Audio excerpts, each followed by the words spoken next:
There we go. There we go. That wonderful message. So would you like to kick us off, Lori, or how are you doing there? Sure. Okay, Sure. thank you. So welcome, everybody. I'm Lori Moffett-Felber, Senior Principal at Dahlin Group Architecture Planning and also on the Chamber Board. And I have the pleasure today of introducing our two speakers. So I'm going to read a short bio on each of them.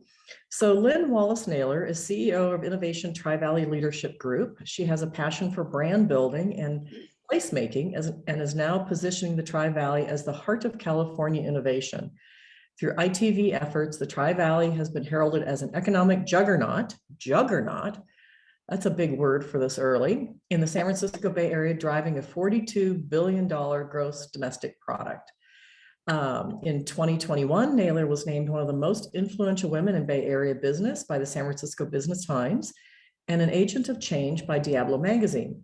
Her expertise across corporate, startup, public-private, and philanthropic sectors has enabled her to lead a significant organizational growth while driving economic and social impact. She served in senior positions at the Presidio Trust and Sony's Metreon in San Francisco. She most recently served as the executive director for World of Children, Inc., an international charity named one of the top 100 influencers in philanthropy in 2017. She led the organization for 10 years, presenting annual fundraising events in New York and Los Angeles, generating more than $9 million for programs serving vulnerable children in 120 countries around the world. Big hand for Lynn. Not to be outdone, Tim Sbranti is the Director of Strategic Initiatives for Innovation Tri-Valley Leadership Group. He is a lifelong educator and is currently the Athletic Director at Dublin High School.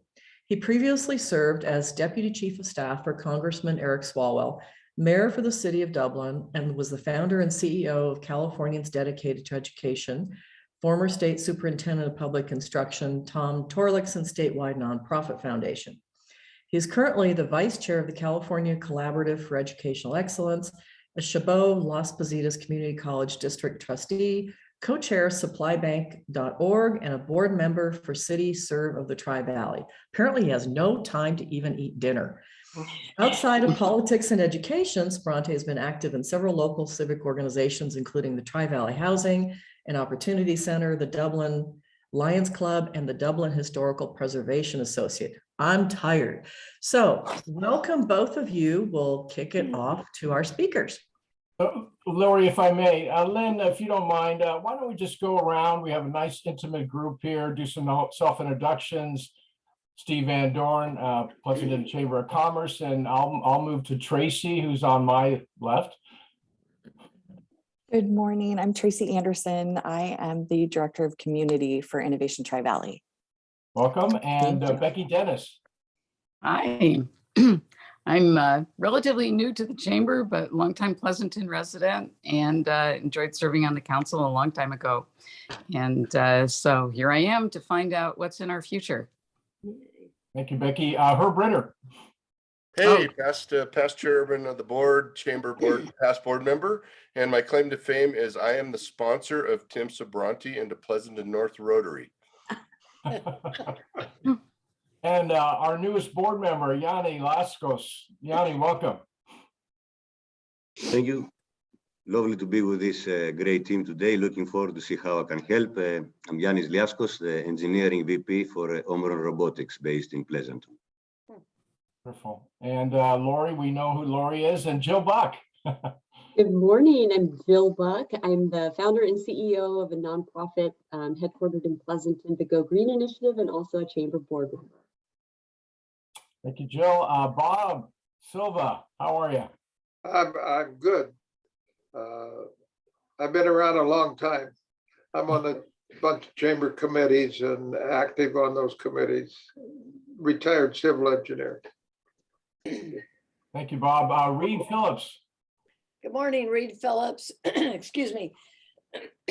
Beats Hospitality Group, the Palm Event Center, and Casa Real. And my logo is I'm on no committees. Good for you, Reed. And Brock Roby, good morning. Good morning, everyone. Brock Roby, BCAF Engineers. Bob Silva's my hero. I want to be a retired civil engineer. And Steve Baker next. Good morning. I do part-time CFO consulting for startup companies, and I'm also on the chamber board. And our treasurer, Jamie Renton.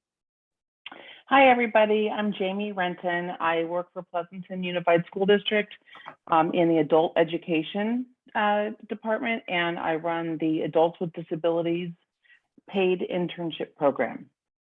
Awesome. And Bill Wheeler, good morning. Good morning, everyone. Bill Wheeler, Black Tie Transportation, giving back to our community since 1986. And also a new board member for the chamber. Welcome, Bill. Brad Hurst. Hey, Brad. Good morning, everybody. Brad Hurst, retired commercial real estate. All right, Brad. And Janine Rubino Brom. Good morning. Good morning, everyone. I'm Janine, Sunflower Hill, as well as Pleasanton Unified. I'm the workability specialist and Human Services Commissioner and Ambassador Chair. Great. Ken Norvell. Good morning, everybody. Ken Norvell, CMIT Solutions, and I am also serving on the board of the chamber. Thanks, Ken. Nathan Rurick. Nathan Rarick with Chevron, longtime supporter of Innovation Tri-Valley, also a Pleasanton resident and proud Pleasanton Chamber Board member. Thank you, Nathan. Jan Batchelor, good morning. Good morning. I'm past chair of the Pleasanton Chamber, retired small businesswoman from downtown Pleasanton, and proud chamber member. Wonderful. Thank you all for that. I appreciate it. I think that'll help Lynn and Tim with their presentations. So I'll head off to you, Lynn. Thank you so much for being here. Thank you. It's so great to see so many friends and longtime board members and colleagues. Thank you for that wonderful introduction, Lori. We really like to just be Lynn and Tim and Tracy, and we're just really glad to be with you to share some progress with you today. I just want to thank Steve and the Pleasanton Chamber. He has been just an incredible partner and ally, and many of you have already really contributed to the 2040 vision plan that we've created together in the region, in all 5 communities in the region. And it was fun for me to reread your 2025 plan and see how many places it aligns. It's fun to kind of connect the dots now together in our region. So we're especially glad to be with you to see what we can cook up and work on next.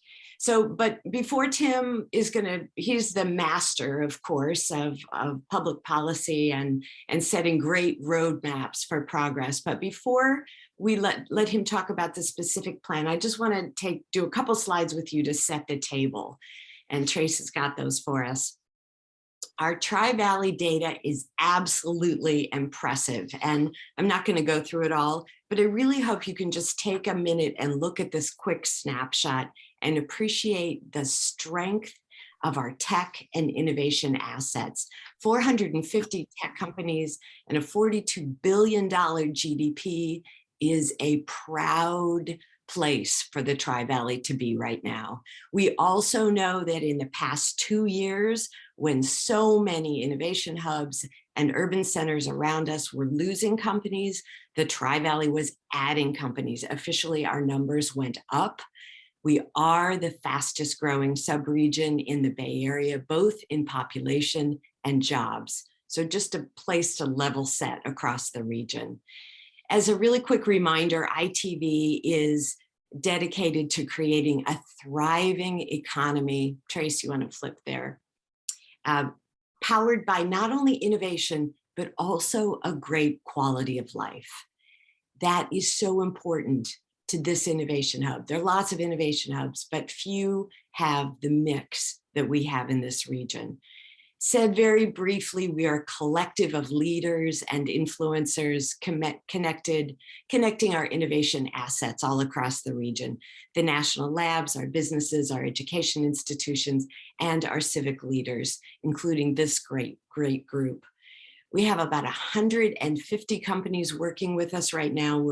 We're growing, we're thriving, and we're on a mission here with this 2040 vision plan, using all of the insight that we have and brain power together to build this Tri-Valley brand, the heart of California innovation. This next slide is one of our favorites because it really shows how the Tri-Valley sits in the heart, the geographic center of the Northern California mega region. Sometimes we forget the power that we have from the center of this region. The brand pillars are collaboration, growth, talent, world-class talent, and a healthy lifestyle. This is a place our leaders have long agreed we want all ships to be able to rise together. So before I turn this all over to Tim, I just want to say fastest growing region, unique vision centered on the power of our people. And thank you so much for contributing not only to the development of the 2040 plan, but now helping us build it together. And here we go to 2040. So here's my friend. We're so lucky to have this colleague at Innovation Tri-Valley, Tim Sbranti. Good morning, Tim. Hey, good morning, Lynn, and good morning to all of you, and thank you. If we could go to the next slide. So a couple things I just want to say just about vision, 2040 vision, because I know that the chamber with the 2025, they really are complementary. And I think those of you who've been around Pleasanton in a long time recognize the value that, you know, having a successful, thriving region is going to benefit Pleasanton. We benefit, each of the individual cities individually benefit from the collective strength of the overall region. So a lot of the work that we do around branding and economic development and just advocacy for the Tri-Valley really benefits everyone. So focusing now specifically on the 2040 vision, you can see it by the numbers, how many people were engaged in this process in crafting this vision, both from the public and the private sector. If we go to the next slide. So there are 5 themes that, you know, as we think about what does a thriving Tri-Valley look like? What does it need over the next 20 years to really continue to move the region forward? Because, you know, you can't stay in place. You're either moving forward or you're moving backwards. There's no staying, there's no status quo. So these are the 5 things that were 5 themes that were identified as the areas that, as a region, our leaders, our business leaders, civic leaders need to focus on to continue to move the Tri-Valley forward. Next slide. So then the plan is broken down into recommendations within each of those themes. So first and foremost, world-class talent. You know, those of you, you know, heard all the different companies that are here represented, both large and small. But I think, you know, all of you could attest that, you know, the success is directly a correlation between the talent that you have, you know, within your company, both presently and also planning for the future. So these are some of the recommendations that were discussed, kind of what can we do over the next 20 years around building that world-class talent. You know, one of the ones I'll just speak to directly as the community college trustee, and I think is starting to get more and more recognition about the community college to the private sector pipeline. And in fact, we're having a presentation at our ITV board meeting on Friday, focused just on, you know, non-traditional apprenticeships. You know, companies like Robert Half that are filling their workforce need through the community college and through apprenticeship programs for very specific jobs, specific tasks. So I think we recognize that there's a lot of opportunities there for our companies, both large and small, to really be being intentional about that, you know, employee developing their workforce. Some of the other things that we focused on was, you know, this chamber in particular is one of the leaders with the young professionals group, and recognizing that we really need to do a job about being intentional to find leadership positions for our young professionals, for, you know, our students as they, you know, are in school, but then also as they come out of school in their 20s and their 30s, whether it's leadership within the chamber, whether it's leadership on local nonprofits, whether it's leadership on commissions and in local government. But we want to really make sure that part of that talent is making sure that we are growing the bench. The other thing that, we really are focused on is a university presence. We already have universities that partner with the labs, and, we do have, the USF campus and, Pleasanton, and we have a university presence, but it's no accident that Silicon Valley emerged the way it did 40 years ago. But the proximity of Stanford, San Jose State, Santa Clara, just other higher education investments in those regions really benefited. So we're really working, we already have East Bay, Cal State East Bay, with a stronger partnership at Las Positas. And now we are working on one with UC Merced, with the idea that somebody never has to leave the Tri-Valley.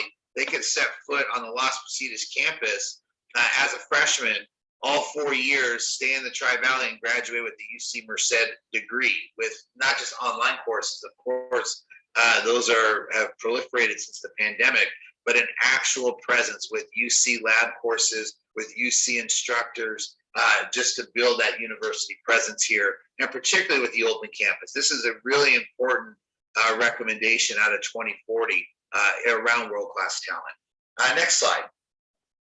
So connections, we focus on in a broad sense. Being a connected region means a lot of things. Certainly in transportation, that's one thing. The plan assumed that Valley Link was built. So we operated by 2040 under the premise that we have Valley Link, that connects, a lot of our workforce that, lives in Mountain House and Tracy and Lathrop and Manteca and Stockton, that are working in the Tri-Valley, that we need to connect them. So this assumes that, but then goes a step further and looks at, are there opportunities, say partnering, you got Bill Wheeler here, and looking at saying, are there ways for some of our smaller office parks, to really work? We talk a lot about that first and last mile. What does that really mean? And whether it's, really integrated shuttle services that, utilizes our transportation networks to get people to where they need to go. So we focus a lot on transportation. You see autonomous vehicles there. We also talk about the airport, which is, I know, sometimes controversial for some. And when we talk about the airport, it's not so much about expanding airport traffic or bringing in 747s into Livermore, but a lot of times companies make decisions where they're going to locate based on ease of access for their CEOs and top level executives. So part of this is, how do we market the Livermore Airport a little bit more, even for the existing services it already offers? Because I know, again, especially in Pleasanton, there's concerns around noise and, different issues around the airport. But nonetheless, it is a regional asset that sometimes we just drive by on 580. We don't really think much about. But as we are looking ahead to 2040, integrating that in a little bit more, even for goods movement, other things, manufacturing. There's a lot of different things that can be done with the airport. And we obviously focusing on the different attractions, the connectivity. Pleasanton has a beautiful downtown, the wine country, other assets throughout the region that really attract tourism is going to be part of that connection that grows our economy. Next slide. And that really feeds right into placemaking, having vibrant places. One of the things, particularly amongst younger, we had some of these young professional workshops, and they talked about all the things that we've been talking about for years. Walkable communities where they feel a sense of place, so making sure that we really enhance our downtowns, and that those downtowns have opportunities, not just the downtowns, but also our region, when we house our region. When we talk to our members, Lynn mentioned the 150 plus, members, and I know Pleasanton Chamber, has hundreds of members.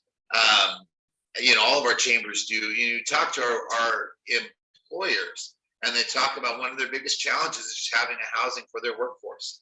There's other challenges to doing business in California. All of you, I'm sure have spent many times on these calls talking about those challenges, which are well documented for doing business here. But one of the challenges unique specifically to the Tri-Valley and the Bay Area is just the cost of housing. And, if we're going to be a region, we got to think about, all levels of income and making sure, from the young professional all the way through mid-level professional to our, executives, that we have housing for them. Otherwise, companies will leave if they can't house their workforce. One of the things, coordinating planning efforts, what that really meant, it's not so much that Danville signs off on what happens in Pleasanton or Pleasanton signs off on what happens in Dublin, but really more from an economic standpoint is a company moving into Pleasanton, that's going to benefit San Ramon, and a company moving into Livermore, that's going to benefit Dublin. And thinking about economic development specifically from a regional standpoint, if there's a company that wants to move to the Tri-Valley, thinking about where, obviously every city wants jobs for their own city, but really being more collaborative and thinking about that economic development in particular to find the best locations, because all of our region will grow and benefit when we have companies moving here in the right locations that makes the most sense. And then the last one there, so important, particularly for advanced manufacturing, we see the need for this type of space. There are opportunities throughout the region for that, both here in Pleasanton and throughout. So really there's a lot of job growth potential there, but planning for it, and trying to implement that light industrial advanced manufacturing, really important for future job growth. Next slide. So housing, we talked about housing opportunities for all. There's other opportunities for all as well. You could see the private sector philanthropic fund. Many of you are familiar with the launch of the Three Valleys Community Foundation. That's part of addressing, that need of growing philanthropy in the region. We know a lot about business incubators in the tech sector, but there's a lot of small business opportunity and growth in non-tech related industries that could benefit from some focused incubation and some business counseling. So we focused on that. We talked a little bit before about, being intentional about young professionals, but really just a regional sense, even for like the Pleasanton leadership program. All the chambers run a leadership program, or the cities run a leadership program, but maybe adding an extra course or two that focuses not just on Pleasanton, but on the entire region, because we want leaders in office who, yes, they're going to think about their own communities, but do it from a regional standpoint. We're just going to benefit a lot more when we have leaders in those spaces. And then the last one, we have some of the greatest healthcare providers. I think we just take them for granted. And how do we really embrace that as a growth strategy? The fact that we have so many renowned providers here in the Tri-Valley. A lot of regions are not blessed to have the type of healthcare that we do here in the Tri-Valley. So, embracing that and focusing on that as an economic development strategy is one of the recommendations as we think about 2040. Next slide. And then I think Joe Buck can appreciate this, I'm sure, and I know all of you as well, but this is one of the things that, we're really going to think about. What does our region need to look like in the next 20 years? And where can our region stand out? It's really focusing on being a sustainable green economy. We've talked for years about commercializing research out of the lab. There's a lot of opportunities for that, particularly around climate, around hydrogen. So even though that's not necessarily a new strategy, the open campus hasn't been fully realized. Are there more spin-off opportunities coming out of the labs that maybe have been realized over the last 20 years? So that's something that continues to be an important goal as we look ahead. And then, thinking about our own energy independence and what we can do here locally to provide for that, and then be seen as a model region. That's going to help drive growth, when you're seen as a region that's a leader in sustainability. Next slide. So, of course, there's a lot of different things. How do we prioritize? The ITV Executive Board met. These are going to be the areas that we're particularly focused on. One of them, thanks to the leadership of John Sensiba, now Nelson Fialo, taken over as the interim executive director, we really see that one flourishing and a lot of opportunities there. But there's a lot of other things And you could see the list that ITV is going to be focused on in the near term, because we all recognize that we can't do 24 things all at once. So these are the things we're going to focus on early on as we work over the next couple decades to focus on the rest of the portfolio. Next slide. So those are some of the coverage that we've gotten. Good coverage from the launch of the 2040 vision, which has helped give us a lot of momentum. And I think, and I'll go to the next slide. The most important thing really is just your involvement. This is not the ITV plan.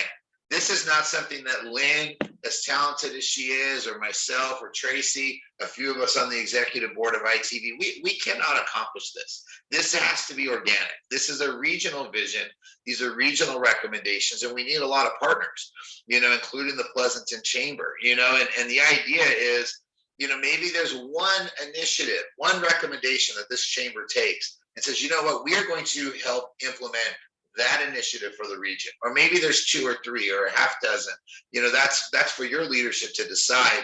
But the idea is, if everybody kind of works to, on different aspects of it organically, we can achieve that vision for our region and really be in a great place 20 years from now. With your help. So our contact information was there. Please don't hesitate to reach out. Steve is such a great partner in all this work, and work through him, and we'll work together to make this a reality. And with that said, happy to answer any questions if anyone has any. Lynn and I. Thank you, Tim. I guess Lori, she turned her camera off. Maybe she's busy doing something, but impressive. And as I mentioned before, some of you came on, there was a wonderful article in the San Francisco Business Times that really outlined this whole process, and really kudos to your team for getting that done. So why don't we Jill has her hand up, and we'll start doing questions. So Jill. Thank you so much. What a great and inspiring presentation. This is really exciting. And Tim, as always, you do a great job of laying it all out for us in an understandable and inspiring way. One of the things that I did notice, and I was happy about the strategy 5 as it relates to sustainability. I'm happy to see your focus on energy. I do think that's a huge component. Our companies are going to need that reliable supply of mostly electricity. And as the state moves to electrify commercial real estate and even residential properties, I think it's going to be really important for us to have distributed generation and battery storage here locally. The one item that, maybe this falls under the bullet point of global sustainability, but I think by 2040, our water situation is going to look a lot different than it does right now. And I think that we're going to need some of our brilliant business minds involved with everything from our supply to our wastewater treatment, and some of the options that are going on there. And so I don't know if ITV has had any conversations or is seeking a leadership role in that, but I think water is a huge, huge concern. Yeah, I'm so glad you addressed that. And that was something as we were moving forward later in the plan that we recognize, and that's part of that sustainability. And even though there's a lot more language on energy, there's been a lot more focus, particularly given the recent situation, the recent drought in the last 6 months, and partnering on that. So happy to, that might even be something worth like a subcommittee, or getting some of our, companies involved with around innovation around that. Because that, it's a growing challenge. We live in a drought region. We have intermittent periods of rain in a region of drought. And all these wonderful things that we talk about, without a reliable water supply, it's not possible. So I'm glad you flagged that. That's something we need to continue to work on. Thank you. Any more questions for our speakers? Herb's got his hand up. Yeah, hey Tim, great job.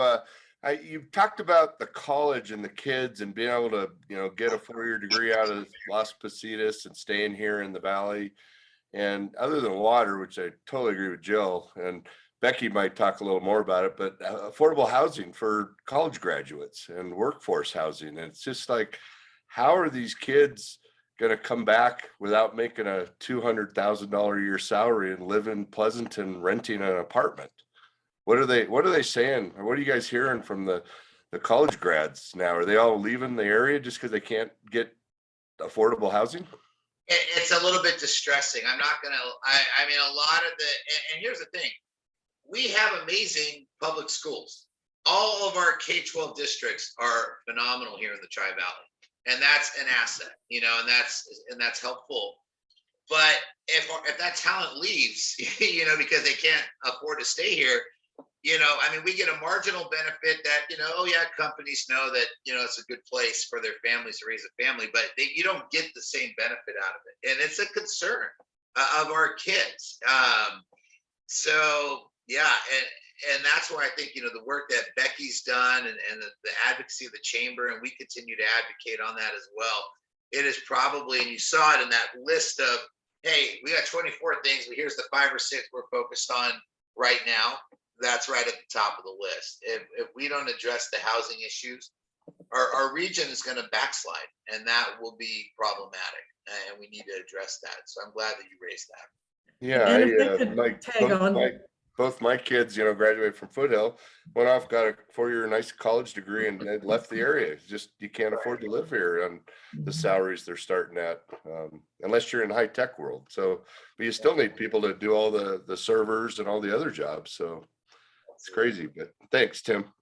And I think, you know, if I could tag on to that, what's happening in the professions outside of tech is it's really difficult to attract talent from out of the area, from other universities into the Bay Area, quite frankly, to the coast right now. And so what we're going to find is, you know, we're going to have, you know, kind of the grew up, maybe go into the local service industry workers more and more, and then high tech, and everybody else is going to be somewhere else, because unless you're in that tech job as a young professional, and the wages used to be pretty different across the country for, and I'm just speaking from the architecture profession, the A&E profession, it's not very different anymore. You can live in Nashville or someplace else and have a pretty nice, you know, lifestyle and get almost the same salary with a lot less expense. So we've got to figure it out. We do a ton of affordable housing, but that's not sustainable. There's not enough money to build those units at $500,000 a pop because of prevailing wage and everything else. So I don't know what the answer is, but we're falling even further behind in trying to provide that entry-level housing that's not subsidized. It's almost impossible right now. So we've got to figure it out. If I may, sorry.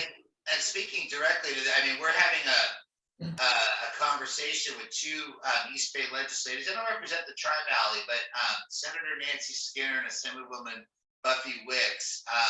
We're talking to them tomorrow because they are leaders on housing. They're 2 that have really taken on this policy issue. So we've partnered with East Bay EDA and East Bay Leadership Council. We're hosting them and just, you know, trying to involve our legislators with, you know, what are the housing policies at the state level that we can do, what can be done at the local level. It's multifaceted, and I mean, I think as identified, there's no one solution. You know, I think a problem this complex and this profound is going to need a variety of strategies. So we're trying to work on it at all angles. And they're actually they're very well known for their support of housing bills. If I could put one thing into your conversation that we seem to face all the time with SB 35 in particular, I have a lot of clients that would use that over and over and over, but it's like the state gave with one hand and then they took away with the other because of the prevailing wage requirement. And that's going to add 35 to 40% to the construction cost right off the top. So unless it's subsidized housing, if it's just a market rate developer, they're not even using the tool because they can't afford it. It bounces them right out of the market. So again, there's a lot, like you said, there's a lot of facets to this, but we just have to be careful we don't give all these things and then say, well, nobody can use them. Good. Becky, you had your hand up for a bit. Oh, Brad, Yanni, and then I'll get to Brad. Thank you, Becky. You're muted still. We can't hear you. Okay.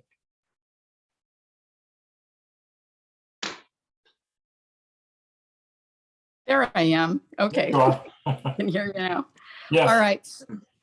So very exciting presentation. I think that related to housing, which is my thing, but also went way back when we did Vision 2010, I was the head of the Ag and Open Space Committee too. So we have a lot of resources here in the Valley.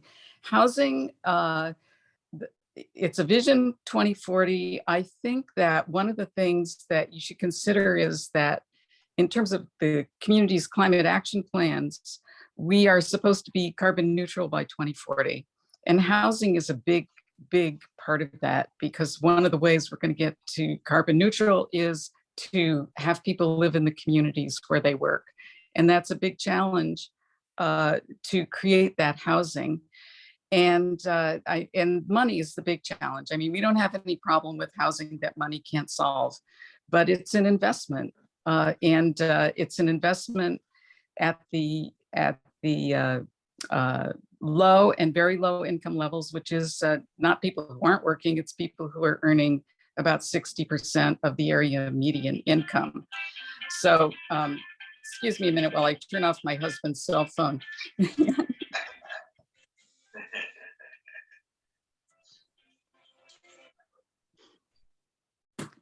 Anyway, so what I'm hoping for, and the thing that's interesting about being a carbon neutral city is that you can become a carbon negative city. And then all the carbon that you're pulling out of the air by eliminating commutes, by preserving open space, by enhancing agriculture, all that can be monetized and used to support our infrastructure in our communities. So that's what I've been focused on. And one of the reasons I remain so interested in housing.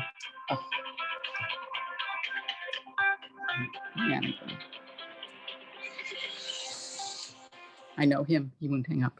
Anyway, so that's what I was hoping to see in the Vision 2040, is that there would be a strategy to create revenue from climate action. I think that we have a lot of resources that other communities don't have to be able to do that. We can do it with housing, and because we have such a huge in-commute here in the Valley, every person who moves here ultimately is worth it. It will generate revenue if we track it, if we keep track of our progress. So my husband keeps clipping out articles for me. Oh, here's another one in the Wall Street Journal about the carbon economy and businesses that are planning to participate. And I think the Valley should plan to participate as part of our vision. By 2040, we should be saying, okay, now we're ready to go into the carbon market. Now we're ready to sell credits to industries that need those credits in order to keep functioning.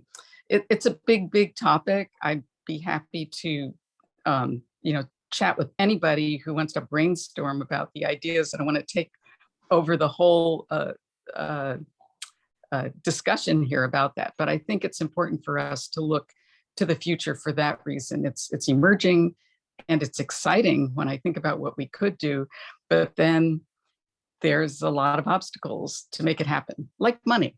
So looking for investments from the business community on how we can make that critical thing of housing happen.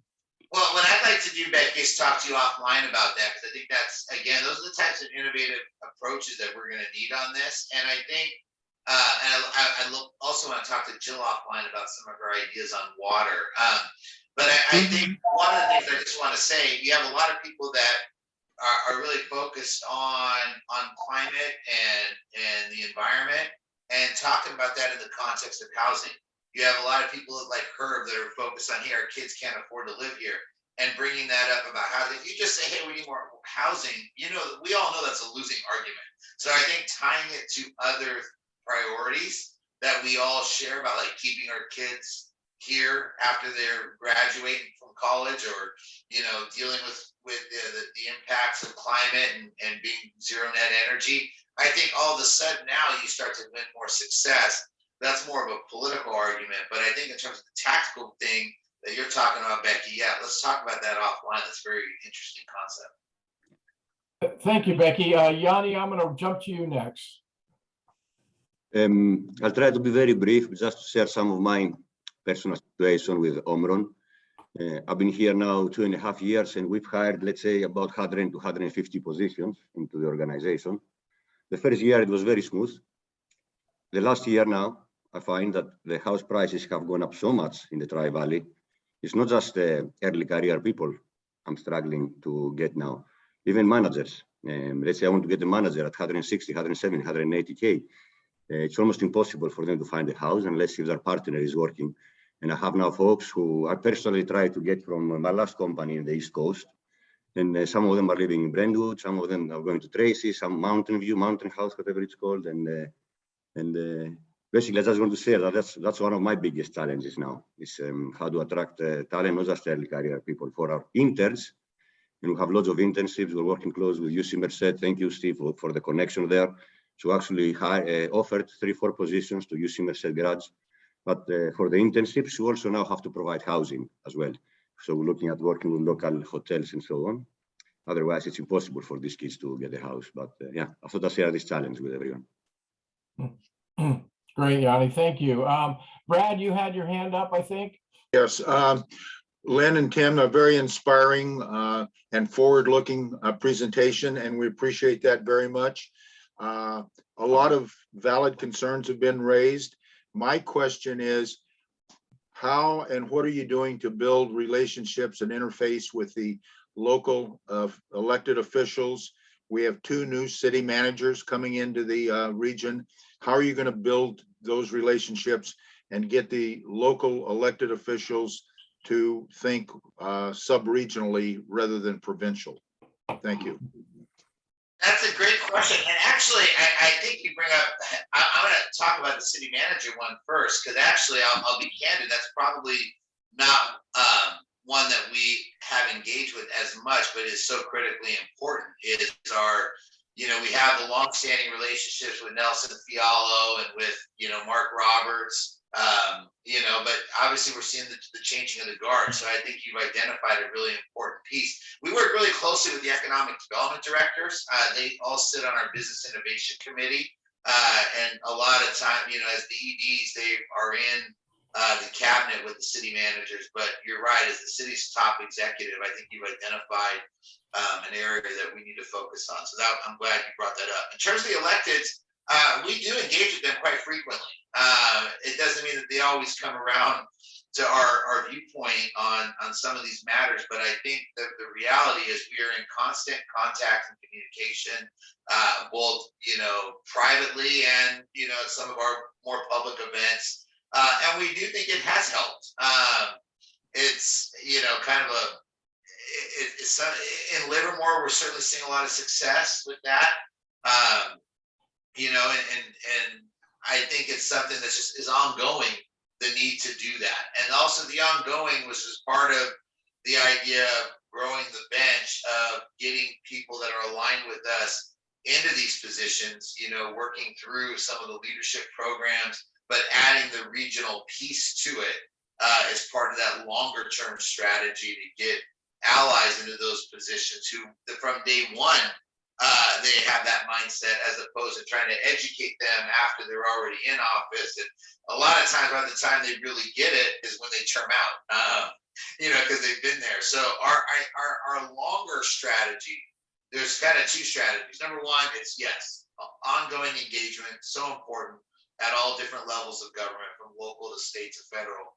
But second is looking ahead. So we're not trying to educate after, but we're trying to get people into those positions who are looking at issues from a regional perspective. That's the real long-term play. Thank you, Brad. Bob's got his hand up. Bob, you're muted, just FYI. Bob, we can't hear you. Bob, we can't hear you, Bob. You're muted. There you go. My thoughts have always been that we're the heart of technology in the Bay Area. So all of this presentation, I'm 100% behind. But I don't believe that the majority of the people in this area, the residents that have been here, even know about this or care about it. I think that you will hear discussion of, boy, we got to have more jobs here. Okay, but where are the people going to live? Oh, I don't care, but they can live someplace else. How do we get our elected leaders to pull up the anchor and say, let's sail with the future? Yeah, that's, I mean, and that partly goes back to Brad's question, but about the electeds. I want to talk a broader strategy. And, you know, Lynn saw this exact issue, which is why, you know, she worked to bring on a full-time brand manager just to focus on that broader engagement beyond the 1,000 people, which is not an insignificant number. You know, when you have over 1,000 people participate in the vision, and they all have different networks.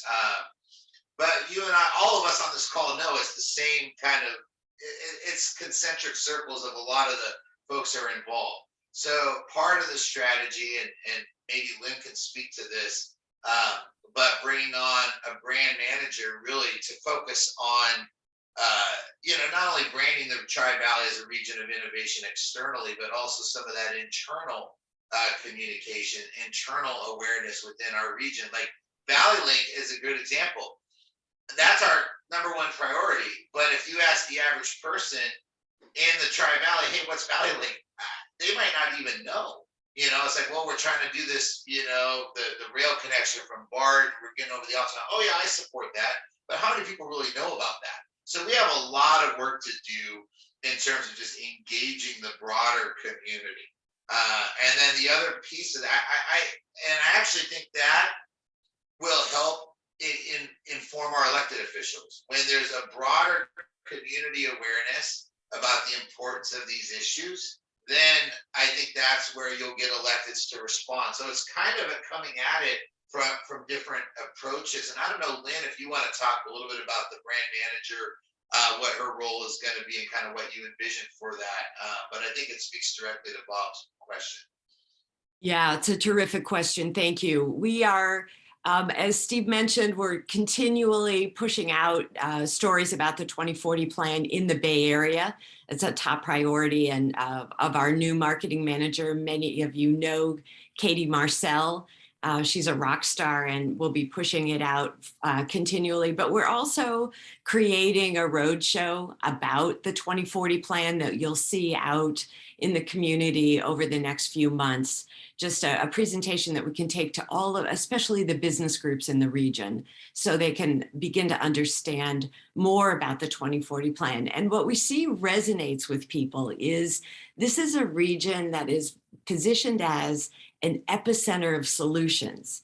If anybody can pull off some of these important lofty goals, it's here. It's this region. We are problem solvers driven by 70 years of innovation at our labs. And people get really inspired by that. How can we help solve problems together? So you'll see us out in the community talking about these issues as Tim has laid out so well today, and welcome opportunities to meet with other groups and stay in touch. Help us keep it on the rails. Thank you. And one last thing, and I know on that is like employee town halls or meeting with employers, and they're like, we're doing one with Hope Bent, you know, and that's just one example. But the idea is somebody who might be no growth at night, you know, might not make that connection between their job in the daytime and how some of these things interplay. So part of what we're trying to do is reach out directly to employers and meet with employees just to share with them the vision, have a dialogue about the vision, but it also helps create that awareness. Well, and I was just going to say, Tim, you know, in my many years in chamber work, getting the CEOs of the companies in your community to engage and to speak up, which is very difficult to do, is the key, I think, to getting our electeds to listen, because they listen to their voters. Unfortunately, many of these CEOs don't live here. A few do, but to me, that and that's critical in getting this to move forward. So anyway, those are my comments. Are there any other questions from anybody? No? Okay. Any final comments, Lynn and Tim? And I just want to say, spending a majority of my career down in Silicon Valley, I just think what you're doing to bring attention to the region is critical. And I know a lot of the things you've set up are based on the Silicon Valley Leadership Group that I was involved with for many years. And I think we're on a great path. And I want to thank all of you for all your hard work. Thank you. Thank you. Anything else to add, Lynn? Are you good? I think we're set. What a Goodbye. great conversation. We're appreciative of all these ideas. Thank you. Great. Have a great day. Well, we'll be in touch. Everybody have a great day. Thank you so much. Great. Thank you all. Hi, guys. Have a good one.